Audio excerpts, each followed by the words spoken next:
Well, I bring a reflection about collaborative platforms and strategies in the process of design as an action tool of work.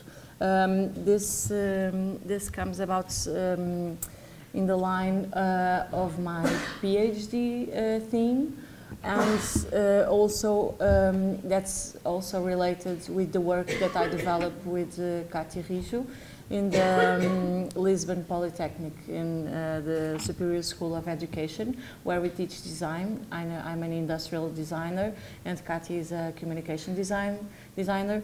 And it's very curious because I was watching the first presentation of Susanna. Of Susanna, and it's really interesting because she brought the perspective that we should interact more with the people and the emotions and the social parts of the society, and we try to do that every day in the space of the classroom as teachers in design. Well, the practice of design has been walking in large scale to, as Susanna was mentioning in her presentation, to more humanized processes. And we know that, and it's been talked by Papanek, by Bonsiep since the 70s largely, but not only in the recent decades that we have been more awakened to these processes and to see how it's important to develop the practice in design in relationship with the people, their environments and contexts, and consequently their identity. Well, I'm sorry about my bad English, okay? No? No. No? No. Oh, okay. Sometimes I get bad too, so I think it's okay. We all know that most of the definitions in design focus on the creation of answers and specific problems. Either if you want to work in the products or graphic or services areas, and you always usually we still think about it's been changing.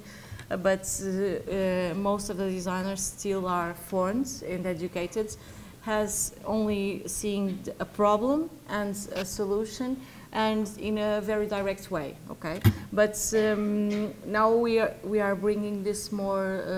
We are trying as teachers to bring a vision more wider and more systemic and strategically, and the resolution of problems, where we should focus more in a more global and wider solutions and more resilience, therefore more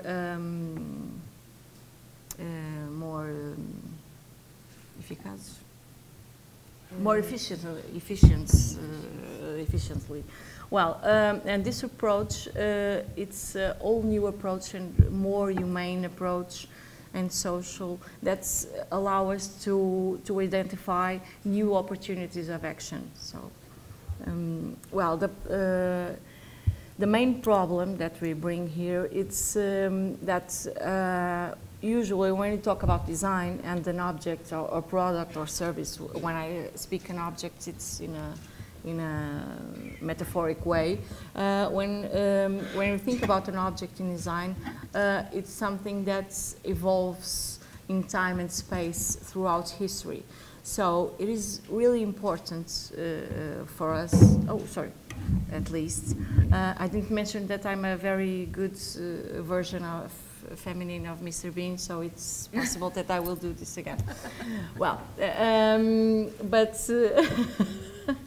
but usually in the projectual act, the designer not only proposes new discourses of cultural identity,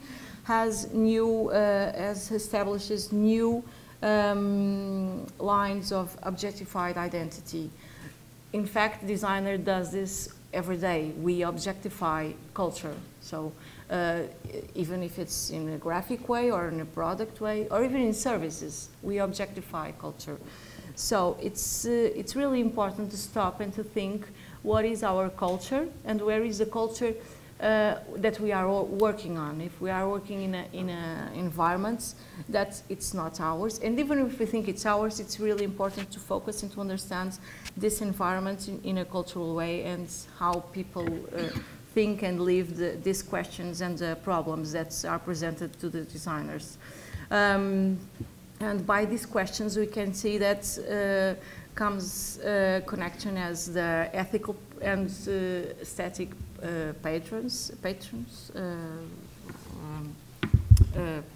questions about ethic and aesthetic that cross themselves and create new understandings of the context that the designer has to work.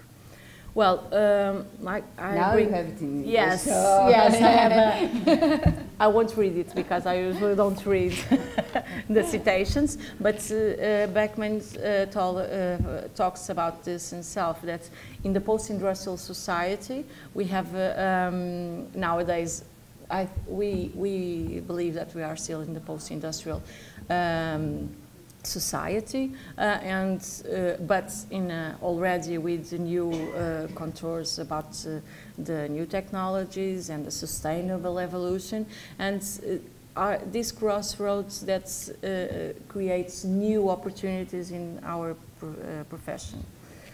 So, in the post-industrial society, what Bogart described as a society of information and economy of knowledge, we have constructions that are established with historical events, and we really depend on them. Nowadays, we don't, more than ever, we don't separate ourselves from our background, historical and cultural speaking. So, and it is the services sector that is considered the ones to generate more wealth, more capable of generating or feeding the economy sector in the society. So, and this brings us to a very important question that is very estimated to us, for me and to Cátia as teachers. It is the concept of social design that it's already been spoken in the several last decades, but it's still very, people are still very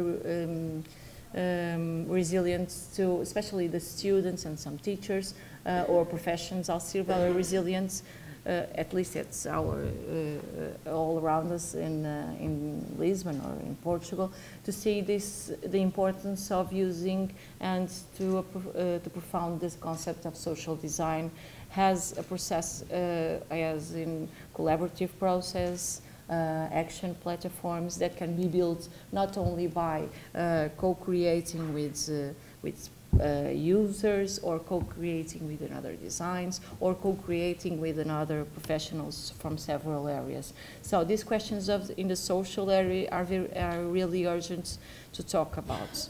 So in this constant, we believe that the designer should operate bringing in mind that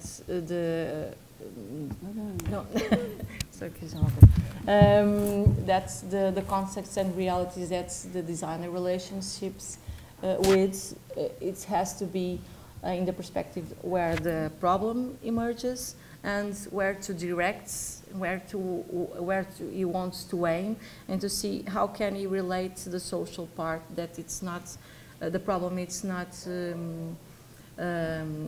separated from these contexts in the social part. So in this area, in contemporaneity, we believe that the designers should not only can but should collaborate with other professionals, as for example anthropology, yes, with anthropologists, yes, and sociologists, yes. Is it? People? Yes. I was thinking if the professor. Sociology? Yes. Well, and I think that we cannot dissociate these social sciences from the design. And because if you don't do that, and if you don't use these tools or this interaction, you won't be able to reach successful answers to the problems. So this is the opportunities in reality are very numerous. This is only some of the ones that we can enumerate. Well, 5 minutes, okay. Objects are symbolic, so it's culture, and whether we want it or if it's conscious or not, an object, when it's consumed by the consumer,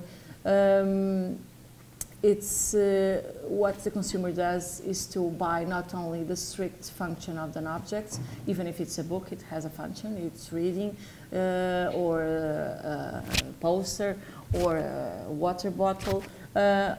We don't only buy the bottle of water, we buy even when we choose a water bottle, we choose a specific brand, a specific size, with a specific color that says something to us. Probably I will, when I go particularly to buy a water bottle, I wouldn't choose this one. Probably I would choose one from a place that I know, from some specific region of Portugal, and brand that yes, because I identify with it. Okay, even if the reason it's about the cost, yes, or beauty or aesthetic, yes, and it's really important to understand this. You cannot only resolve the problems as the function of the problem that is presented to you. So we have the symbolism that we need to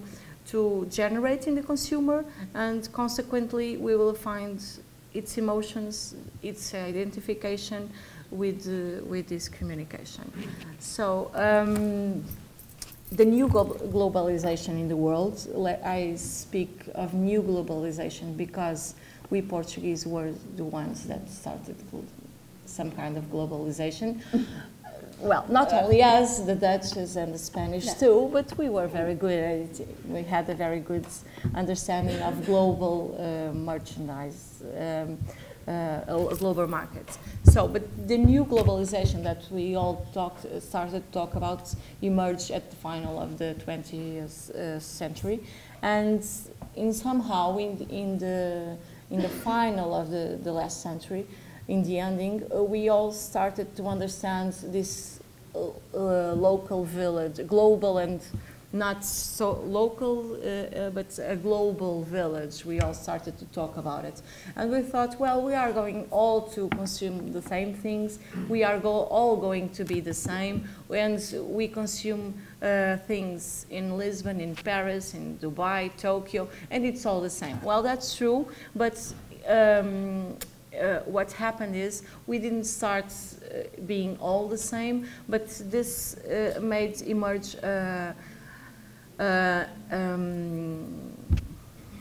necessity of identify with ourselves. Probably most of us have smartphones, or probably a very good percentage of us has an iPhone or a Mac. I'm seeing several in front of me, but we also choose a different color, a different thing to protect, or a different way to use it. Yes, thank you.